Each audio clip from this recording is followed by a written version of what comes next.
Today, I want to talk about the status quo and societal change. And I want to talk about the relationship between these two and how challenging it is to make societal change, but what we must do if that is our goal.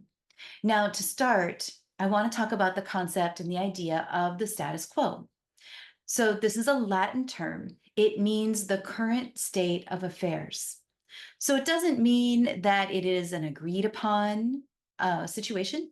It doesn't just mean average, like status quo, like some kind of a bottom line. It means the existing state of things, the way things are, the way things are held in place as we speak. And that doesn't mean, again, that it was wanted by everybody, but that is the way it is. It doesn't mean it's the right way. It doesn't mean it's the wrong way. It just means that it is the way that it is.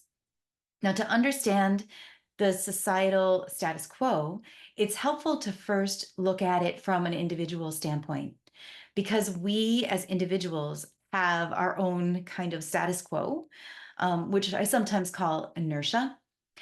So it works like this. When we're children, when we're young, we're very fluid and flexible in our beliefs and our ideas because we came with a blank slate.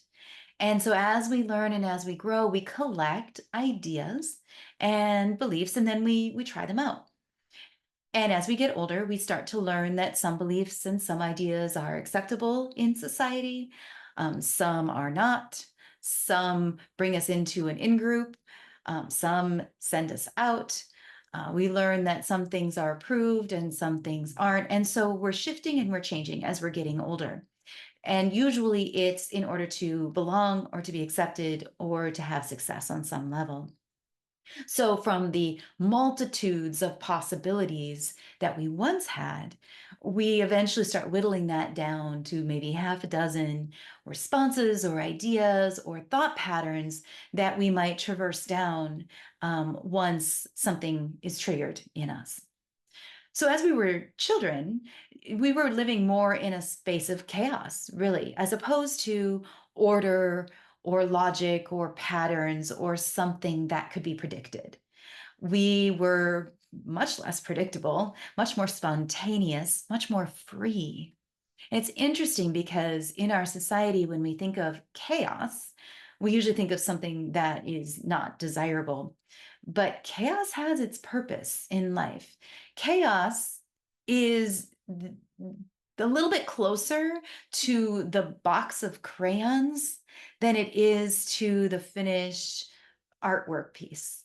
So chaos is closer to what the alchemists would call first matter or the original state, our unformed state, before we were set into place, before we were locked into one idea or one path or one particular truth. As we get older as children, we continue to revise, shift out one belief for another. This was cool. Now this is cool. And we're doing that all of the time. And again, it's usually for the same reasons: belonging, acceptance, success, to be a part of society. That's part of maturing. That's part of something that we all do. But there does come a point that as we become adults and as we move into our 40s and our 50s and our 60s, that these beliefs become less and less likely to change and shift. They become our status quo.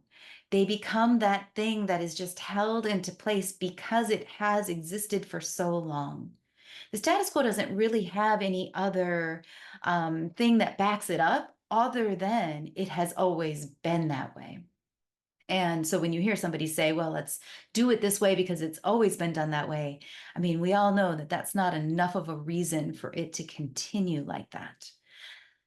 To change the status quo, whether in an individual or for society, usually takes a strong act of will and desire and collective action, especially on the societal level.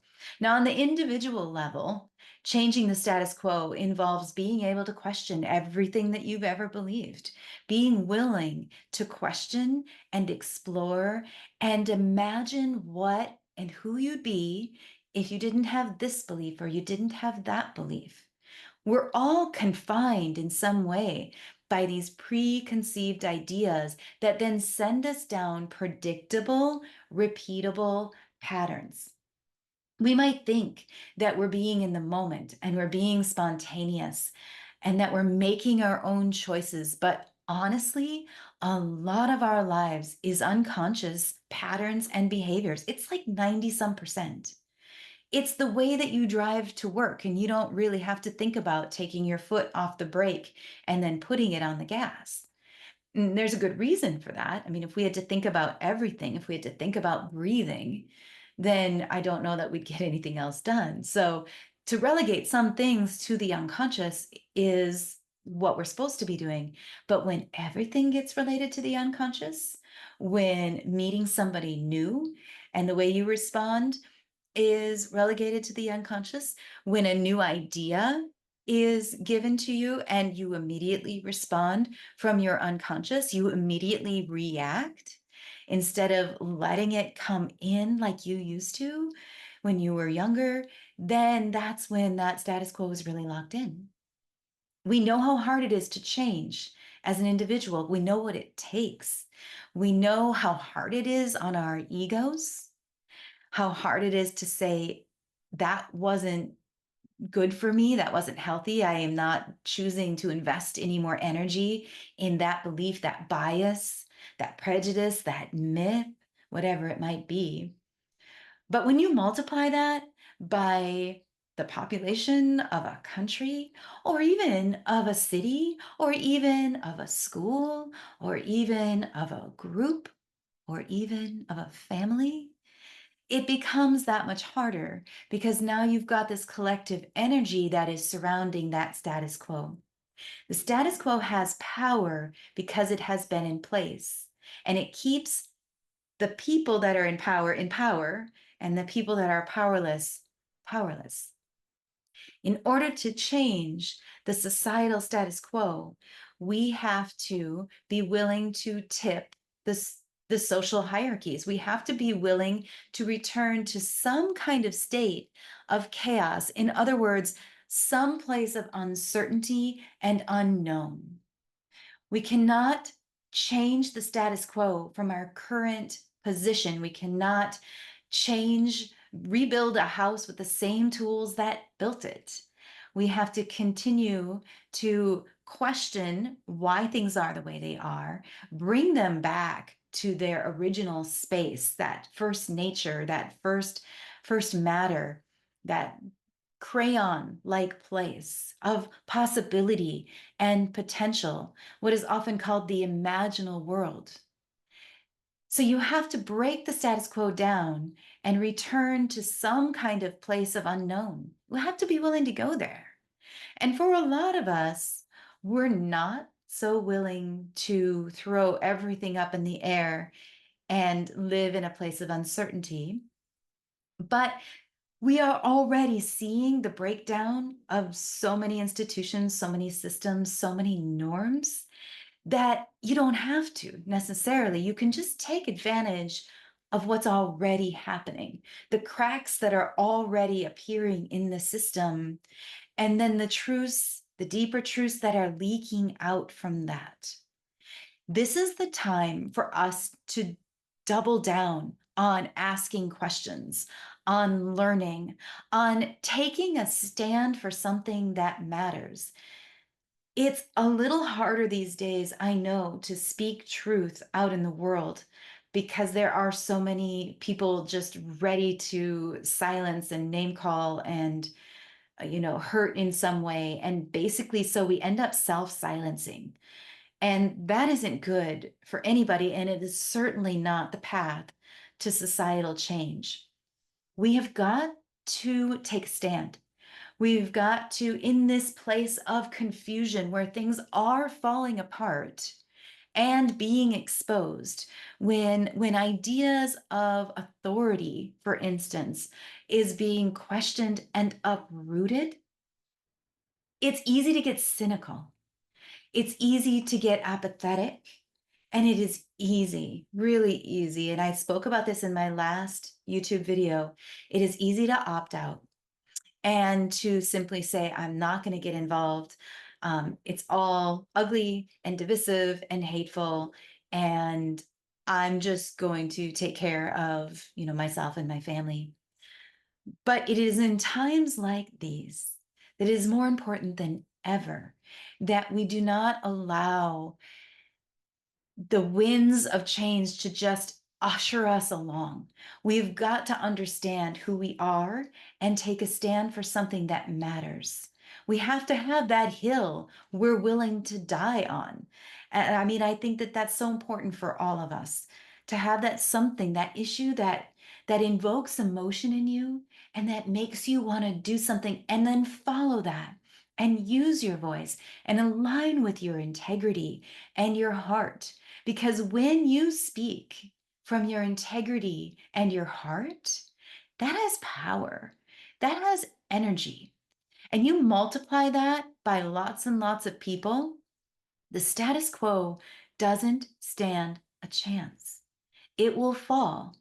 And yes, that's going to feel disordered and chaotic, but that's where we begin the real rebuilding. Anything else less than that is just adaptation. It's just going along to get along. It's just a band aid. And the status quo remains invisible and embedded in our thoughts and our ideas. We need to question the big myths that we've been told. We need to question the power structures. We need to look deeply into who we are and who we want to be in times of crisis. This is part of the reason I am creating this course this fall. And if you haven't already checked it out, please do so. I will put a link in the comments, called Steadfast Living in Turbulent Times. Because now more than ever, we need to anchor into our integrity in times where it seems like it would just be easier to let others do the work, easier to hope for a hero, or to just blame other people and get lethargic and even more just stuck in our own status quo. This is the time. This is the time to find out who you are, what you believe in at the core, not all of the hodgepodge of beliefs that are in you from grandparents and teachers and television shows and the culture. I mean, most of us in our brains, it's a hodgepodge. Time to work on cleaning that out, just like you do a closet. Pull it all out. Let's look at it. Let's see where it came from. Let's see if it even has value anymore. Let's do the work on the individual level to break the status quo, to return to our essential integrity and align with that. And then speak from that space and with your heart and move out into the world to see what we can do to create a paradigm shift together.